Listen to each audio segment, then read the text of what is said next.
Hello folks, welcome to my channel Review Rowdy. I am your host and दोस्त कुशल नारसरिया। दोस्तों, आज मैं review करने वाला हूँ हॉटस्टार स्पेशल्स की वेब सीरीज हॉस्टेजेस के सेकंड सीजन का, जिसके फर्स्ट सीजन में हमें ये दिखाया गया था कि रोनित रॉय एसपी पृथ्वीराज सिंह के किरदार में थे। वो अपनी सर्विस से प्री मेच्योर रिटायरमेंट ले लेते हैं और अपनी सर्विस के लास्ट डे के बाद ही वो मुंबई की एक टॉप सर्जन, जिसका किरदार निभाया था टिस्का चोपड़ा ने, टिस्का चोपड़ा को उनकी फैमिली समेत उनके ही घर में वो हॉस्टेज बना देते हैं। धीरे धीरे कहानी आगे बढ़ती तो ये पता चलता है कि टिस्का चोपड़ा हरियाणा के सीएम हांडा का एक छोटा सा ऑपरेशन करने वाली हैं। उनके पास वो जॉब असाइंड है। सीएम हांडा के रोल में थे दिलीप ताहिल। सो इंटेंशन ये था रोनित रॉय का कि टिस्का के थ्रू वो सीएम हांडा को मरवा दें। जैसे जैसे फर्स्ट सीजन में कहानी आगे बढ़ती गई तो हमें पता चला एज अ व्यूअर कि रोनित रॉय का इंटेंशन सीएम को मारने का नहीं बल्कि सीएम को किडनैप करवाने का था। क्यों? क्योंकि रोनित रॉय की जो वाइफ है, she is suffering from some disease, जिसके कारण सीएम हांडा का बोन मैरो उनकी वाइफ के लिए चाहिए। एक बोन मैरो ट्रांसप्लांट का ऑपरेशन करना है।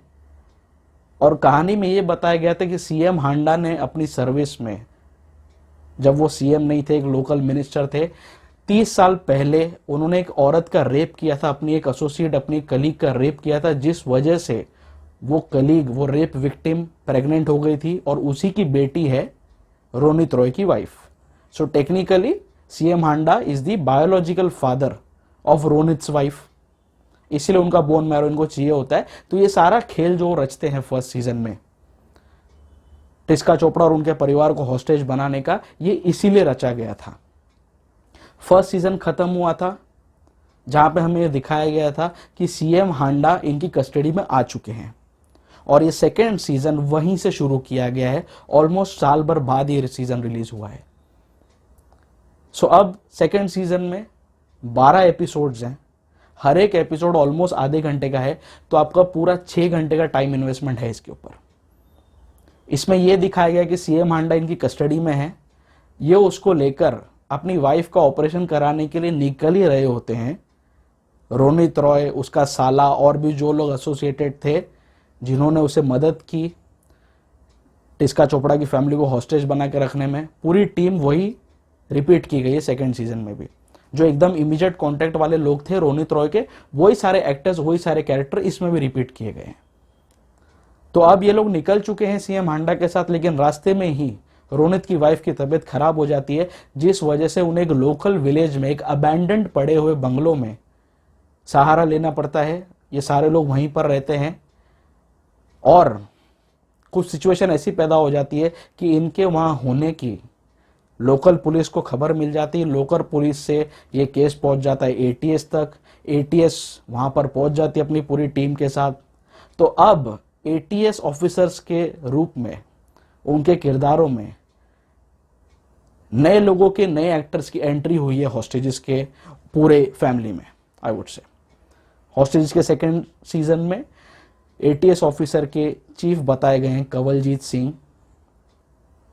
उनकी असिस्टेंट, उनकी कलीग रहती हैं दिव्या दत्ता। साथ ही साथ और भी लोगों की इसमें एंट्री हुई है जो फर्स्ट सीजन में नहीं थे।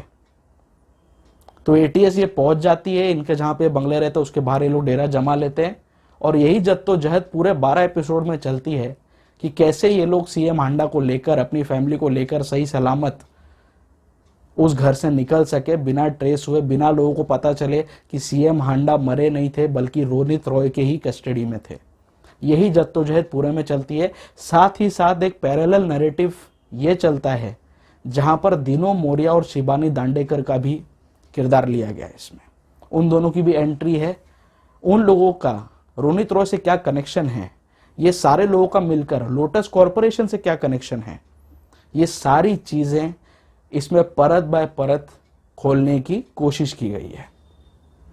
पूरे 12 एपिसोड हैं और फर्स्ट एपिसोड में ही देख के मुझे लग गया था कि इनके पास कंटेंट फ्रंट पर ज़्यादा कुछ खेलने के लिए बचा नहीं है, क्योंकि फर्स्ट एपिसोड में ही जिस तरह से एक अबैंडन बंगले में लोग घुसते हैं, जिस तरह से एटीएस अपनी पूरी वहाँ पे छावनी बना लेती है, चारों बाजू इनको बोलते हैं ना सराउंड कर लेती है, रिस्ट्रिक्ट कर लेती है, तो एज अ व्यूअर भी आपको लगेगा कि यार यहाँ से निकल पाना सही सलामत जिंदा इम्पॉसिबल है इनके लिए। तो अब जब फर्स्ट एपिसोड में मुझे आपने इतना रिस्ट्रिक्ट कर दिया है, तो आगे मैं क्या एक्सपेक्ट करूं? पूरे 11 एपिसोड मुझे देखने हैं, और यही गड़बड़ यहां पर हो गई है। मुझे ऐसा लगा कि ये लोग जल्दी जल्दी में सीएम हांडा को लेकर उस बंद पड़े हुए पुराने से खंडर टाइप बंगले में घुस तो गए, फिर इनको भूख लगी, लोग ने बोला यार खिचड़ी बनाते हैं, बहुत जल्दी बनेगी, तो खिचड़ी के लिए लोग चावल तो लाए नहीं, तो इन लोग ने सोचा अपन स्क्रिप्ट की खिचड़ी बनाते हैं। ये स्क्रिप्ट की खिचड़ी इन लोगों ने बनाई, सारे किरदारों को तो खिलाई, साथ साथ में व्यूअर्स को भी खिलाई, क्योंकि आगे जाकर 3-4 एपिसोड तक तो आपको खुद क्लूलेस रहेंगे आप कि इसमें आखिर चल क्या रहा है। उसके बाद जैसे जैसे कहानी के परतें खुलती हैं, नए नए लेयर्स ऐड होने शुरू करते हैं, आगे जाकर 8th और 9th एपिसोड में आई अश्योर यू आपका दिमाग का भाजीपाला बन जाएगा। इतने सारे पैरेलल नैरेटिव साथ में चलते हैं, कौन किससे क्या मिला हुआ है, क्या चीज़ की कहाँ पर ज़रूरत है। मैं अभी ये चीज़ देख रहा था, साथ ही में आपने बीच में वो काट के मुझे कुछ और दिखा दिया। ऐसे कॉन्फ्लिक्ट्स, ऐसे कन्फ्यूजन्स इसमें कई बार पैदा होते हैं। मुझे ऐसा लगा कि हॉटस्टार वालों ने इनको टारगेट दिया था कि भैया 12 एपिसोड का ही बनाना, पूरा सीज़न, उससे कम नहीं होना चाहिए। मैंने रोनित रॉय को पैसा दे दिया, मैंने दिनू मोरिया को भी फ्री में ले लिया। तो ये जो चीज़ें उन लोगों ने की ना, ये टारगेट ड्रिवन मुझे लगी, बिकॉज एक वेफर थिन सब्जेक्ट को, एक प्लॉट को च्युइंगम की तरह खींचने की कोई ज़रूरत ही नहीं थी। ये सबसे बड़ी गलती मेकर्स ने यहाँ पर कर दी इसके। दूसरा, पूरे 2 सीज़न निकल गए, मुझे अब तक ये पता नहीं चला कि रोनित रॉय की वाइफ को आखिर ऐसी कौन सी बीमारी है जिसके लिए बोन मैरो का ट्रांसप्लांट ही ज़रूरी है, उसके बिना और कोई इलाज पॉसिबल ही नहीं है।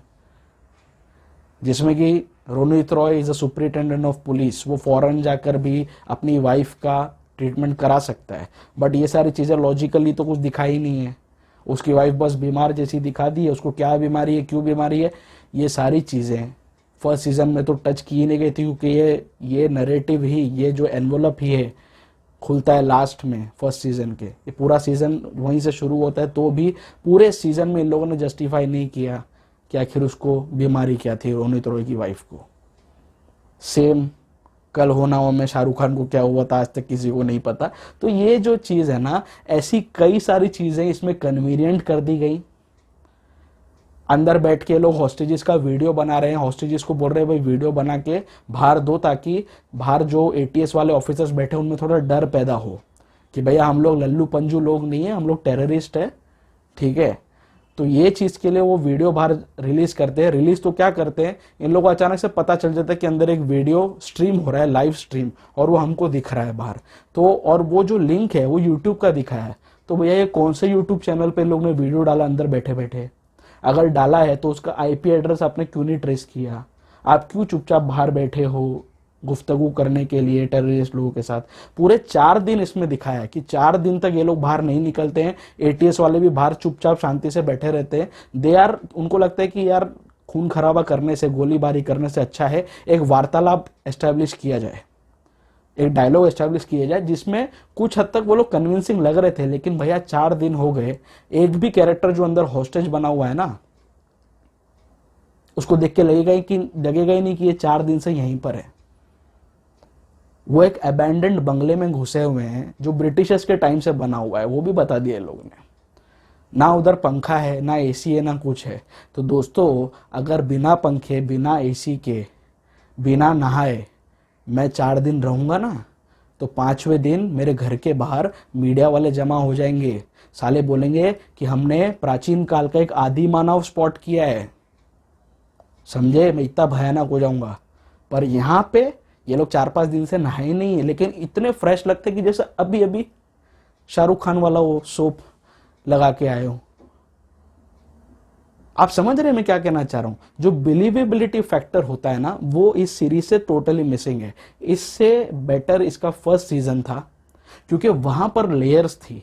जब जब टिस्का चोपड़ा कुछ ना कुछ बहाना बना के हॉस्पिटल जाती थी या कोई मेडिकल इक्विपमेंट लेने जाती थी, तो as a viewer I was engaged. मुझे लगता था कि ये पता नहीं क्या करेगी, will she sacrifice her entire family, और फिर वो कोई चाल चलेगी क्या बाहर जाके। ये सारी चीजें उसमें आपको हुक्ड रखती है अपनी सीट्स पर, जो यहाँ पर टोटली मिसिंग था। यहाँ पे इनको लगा कि यार लेयर्स डालना जरूरी है, क्योंकि हमको 12 एपिसोड तक खींचना है, तो कुछ ना कुछ जुगाड़ करके डालो। और 1000 तरह के लोग ने सिनेमैटिक लिबर्टीज ली है इसमें।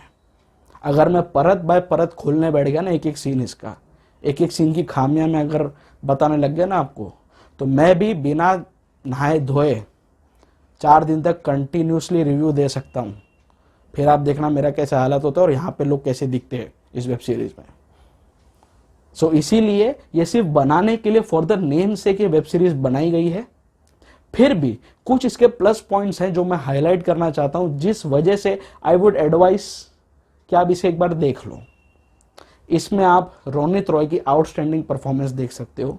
ये रोल एसपी पृथ्वी सिंह का रोनित रॉय के लिए लिखा गया था, और मुझे दिमाग में कोई एक्टर का नाम नहीं आ रहा है जो रोनित से बेटर ये रोल करके दिखा सके। मुझे आउटस्टैंडिंग परफॉर्मेंस दी है रोनित ने, मजा आ गया वो देख के। He is the saving grace of the entire web series I would say, season 1 भी सीजन 2 भी। दूसरा, सीजन 2 में कंवलजीत सिंह सर की भी बहुत अच्छी परफॉर्मेंस है। दिव्या दत्ता ने भी बहुत इंप्रेस किया काफी टाइम बाद अपनी परफॉर्मेंस से। मोहन कपूर जो सिक्योरिटी चीफ बने हुए थे सीएम हांडा के, दोनों ही सीजन में उनका काम बहुत ही बेहतरीन है। दिलीप ताहिल ने भी बहुत अच्छा काम किया है। तो परफॉर्मेंस वाइज जो कोर एक्टर्स हैं जो सालों से इंडस्ट्री में हैं, उन लोगों ने अच्छी परफॉर्मेंस दी है। घटिया और वाहियात परफॉर्मेंस दी है श्वेता बसु प्रसाद में। उसका भी एक एंगल है, उसको भी एक जबरदस्ती जोड़ा है। She is an officer, she is an executive level officer of N intelligence agency.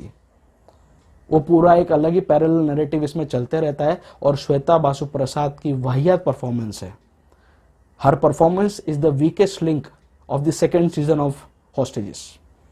दूसरा, शिबानी दांडेकर डायलॉग बोलने में काफी ज्यादा अनसिटेबल लगी, वो फॉरेन रिटर्न की तरह दिखी, which was convincing, but she looks extremely hot on screen. तो वो देखने के लिए, उसकी हॉटनेस लेवल देखने के लिए ये सीरीज देखी जा सकती है। प्लस दीनू मोरिया को इसमें लिया गया है। Dino Morea, there were many moments where he shined out. Negative और ग्रे कैरेक्टर में है वो, अच्छा काम किया उसने, लेकिन ऑलमोस्ट इक्वल प्रोपोर्शन में कुछ ऐसे भी मोमेंट्स है उसमें जहां पे उसने हक दिया। ना डायलॉग डिलीवरी सही थी उसकी, फेशियल एक्सप्रेशन एकदम जीरो थे। जहां पर एक इमोशन इवोक करने की जरूरत थी, ऐसे कुछ सीन्स थे, वहां पर he was completely bland with his expression. So ये एक गलती लगी मुझे दीनू मोरिया में। बाकी पूरे 12 एपिसोड्स हैं। आप अगर इसकी खामियों को इग्नोर कर सकते हैं तो एंटरटेनमेंट पर्पस के लिए, हल्के फुल्के मनोरंजन के लिए ये वेब सीरीज जरूर देखी जा सकती है। I can not deny it. लेकिन there was a lot of scope, a lot of room for improvement. Subject अच्छा था इनके पास दोनों ही सीजन में, इसलिए सीजन 1 मैं भी कहूंगा season 1 of Hostages is better than the second one. But still I am not detesting it completely. It's definitely a one time watch. My rowdy rating for the second season of Hostages will be 3 out of 5। मैं सिर्फ one time watch इसको consider करूंगा, इसकी repeat value है ही नहीं। But still हल्के फुल्के entertainment के लिए, अपने आप को मनोरंजन देने के लिए 6 घंटे का टाइम आप निकालिए, इट्स वर्थ इट। आपका टाइम पास हो जाएगा, उस बात की मैं गारंटी लेता हूं। सो आपको हॉस्टेजेस का सीजन 2 अगर आपने ऑलरेडी देख लिया है तो आपका टेक, आपका फीडबैक इस सीरीज पर क्या मेरे फीडबैक से, मेरे रिव्यू से मेल खाता है, मुझे ज़रूर बताना अपने मेरे नीचे कमेंट सेक्शन में। प्लस अगर आप मेरे चैनल पर नए आए हो तो प्लीज़ यार मेरे चैनल को सब्सक्राइब भी कर लो। सब्सक्राइब करने के साथ साथ जो बाजू में बेल आइकन है उसको भी दबा दो, ताकि जब भी मैं अपना कोई नया रिव्यू अपलोड करूँ आपको तुरंत उसका नोटिफिकेशन मिल जाए। आप लोग मुझे फेसबुक, इंस्टाग्राम, ट्विटर सभी जगह पर फॉलो कर सकते हो। सब जगह पर मेरा प्रोफाइल रिव्यू राउडी के नाम से ही है। The digital partner of this channel is 5 havoc digital and the को ब्रांडिंग पार्टनर इज चाय पकौड़ा प्रोडक्शंस। बहुत जल्दी मैं आपके सामने फिर से आऊँगा। इनफैक्ट कल ही मैं हलाहल का रिव्यू करने वाला हूँ। इरोस नाउ पे आज मूवी रिलीज हुई है। सो इसीलिए मेरे साथ जुड़े रहिए, मेरे चैनल पर आते रहिए। स्टे ट्यून, स्टे फिल्मी एंड स्टे राउडी।